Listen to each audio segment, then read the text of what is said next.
अस्सलामुअलैकुम रहमतुल्लाहि बरकातुहू। आप लोगों के लिए बहुत ही प्यारी वीडियो सूरत मुज़म्मल की लेकर आया हूँ। चले मैं आप लोगों को बताता हूँ सूरत मुज़म्मल की हिकमत। सूरत मुज़म्मल अल्लाह ताला की एक बाबरकत सूरत है जिसमें हमें अल्लाह से तल्लक मजबूत करने का तरीका बताया गया। और इस सूरत में सबसे अहम बात रात की इबादत। अल्लाह ताला फरमाता है कि रात के वक्त उठ कर नमाज पढ़ो और अपने रब को याद करो, क्योंकि रात का वक्त दिल के सुकून अल्लाह के कर्ब का बेहतरीन वक्त होता है। इसी तरह इस सूरत में हमें यह भी बताया गया है कि कुरान मजीद को आसा और गौर से पढ़ना चाहिए ताकि इसके मैनी दिल में उतर जाए। सूरत मुज़म्मल हमें सब्र की भी तालीम देती है और जिंदगी में जो मुश्किलें आए इंसान को अल्लाह पर भरोसा रखकर सब्र करना चाहिए। आखिर में अल्लाह ताला हमें यह पैगाम देता है कि जो शख्स अल्लाह के रास्ते में मेहनत करता है अल्लाह उसके लिए आसानियां पैदा फरमाता है। अल्लाह ताला हमें सूरत मुज़म्मल को समझना और इस पर अमल करने की तौफीक अता फरमाए, आमीन। अगर आप लोगों को मेरी वीडियो अच्छी लगे वीडियो को लाइक शेयर लाजमी करें और वीडियो को आखिर तक लाजमी देखें और दूसरों को भी शेयर करें।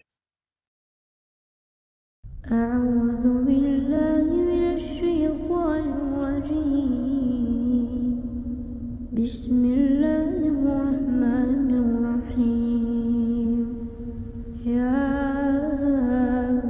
أيها المزمل قم الليل إلا قليلا نصفه أو انقص منه قليلا أو زد عليه ورتل القرآن ترتيلا إنا سنلقي عليك قولا ثقيلا إن ناشئة الليل هي أشد وطئا وأقوم قيلا إن لك في النهار سبحا طويلا واذكر اسم ربك وتبتل إليه تبتيلا رب المشرق والمغرب لا إله إلا هو فاتخذه وكيلا واصبر على ما يقولون واهجرهم هجرا جميلا وذرني والمكذبين أولي النعمة ومهلهم قليلا إن لدينا أكالا وجحيما وطعاما ذا غصة وعذابا أليما يوم ترجف الأرض والجبال وكانت الجبال كثيبا مهيلا إنا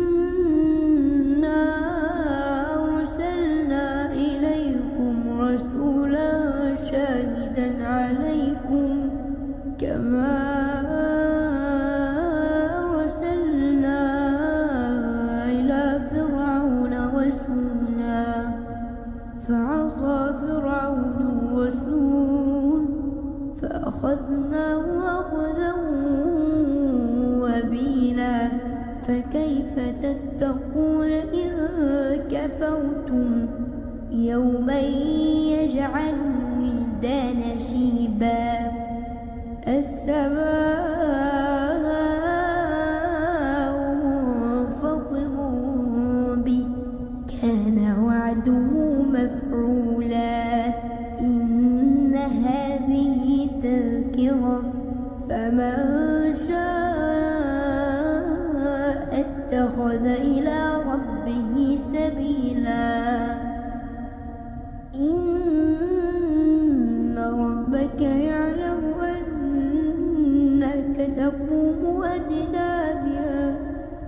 إن ربك يعلم أنك تقوم أدنى من ثلثي الليل ونصفه وثلثه وطائفة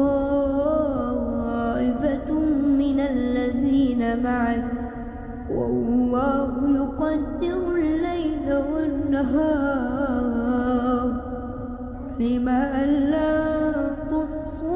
فتاب عليكم